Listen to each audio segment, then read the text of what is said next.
respected Chief Guest sir, parents, students and all the teachers.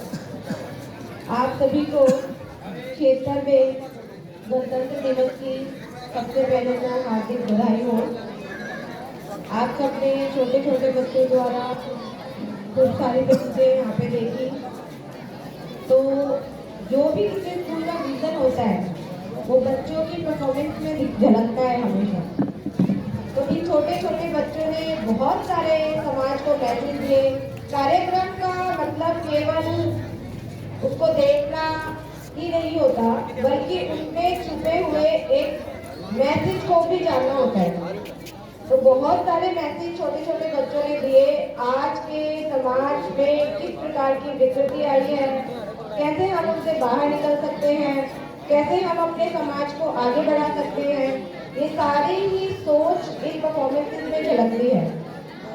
और बच्चों के ऊपर जो आज के दौर में जो प्रेशर है कि केवल पढ़ाई पढ़ाई पढ़ाई, उनका जो सर्वांगीण विकास जो होता है जिस एक्टिविटीज के थ्रू होता है, आपने एक परफॉर्मेंस देखा कि आज जो है बच्चे इंडोर गेम खेलते हैं, वो भी सिर्फ मोबाइल पे घंटों बिता देते हैं।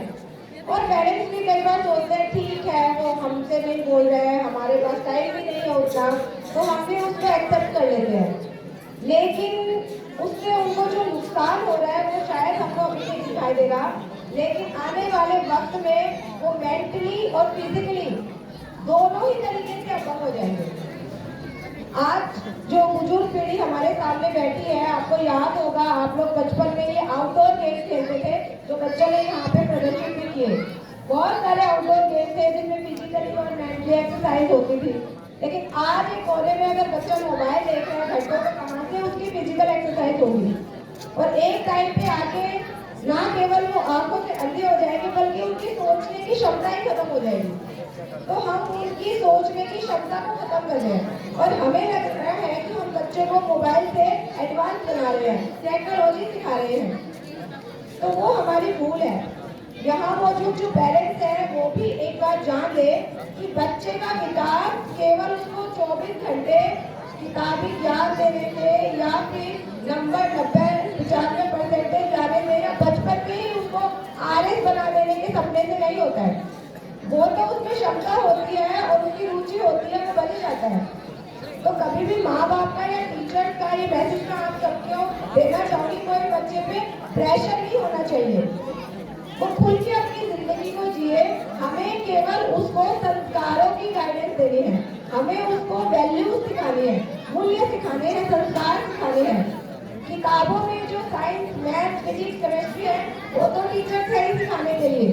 वो चीजें अगर उसकी रुचि है तो वो उसको पढ़ेगा, सीखेगा और उस फील्ड में आगे बढ़ेगा। तो जबरदस्ती प्रेशराइज करना हमारा काम नहीं है।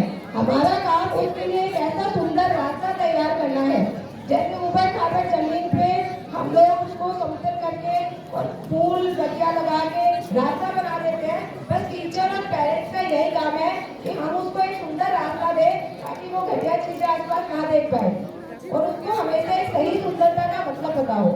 तो वह रास्ता अगर हम बना देंगे तो चलेगा, तो वो अपने आप ही, उसको चलाने की जरूरत नहीं है। तो ये सब पेरेंट्स, बच्चे, हम सब समझे कि आज के समाज की जो जरूरत है, आज की जो अपसंस्कृति से है, उस बचना बहुत ही मुश्किल हो रहा है। जो आसपास का माहौल होता है हम उसमें जाने अनजाने भूल ही जाते हैं। हमें वो चीजें अच्छी लगती है, आकर्षित करती है, लेकिन एक समझदार नागरिक होते हुए हमें इन चीजों को जानना है, पहचानना है, ना केवल हमें खुद को बल्कि हमारे बच्चों को भी उनसे दूर रखना है। और हमारे विद्यालय की हमेशा ये कोशिश रहती है कि हम एक ऐसा नागरिक बनाए जो समाज को एक नई दिशा दे, जो एक नई सोच दे, एक ऐसा बच्चा हम तैयार करें जिससे समाज प्रेरणा दे और उसे देखकर एक नई सोच पैदा हो। और ये अपसंस्कृति और कुसंस्कारों की जो बाढ़ आई हुई है, इसको वो पार करके एक सुंदर समाज की रचना करें। तो आप सभी पेरेंट्स से रिक्वेस्ट है कि बच्चों को मोबाइल ना दिखाएं, बच्चों को आउटडोर एक्टिविटीज में भाग लेने दें और उनमें किसी भी प्रकार का बचपन में ही प्रेशर ना बनाए, उनको अपनी जिंदगी खुद के जीने दें। थैंक यू, आप सभी का बहुत बहुत धन्यवाद।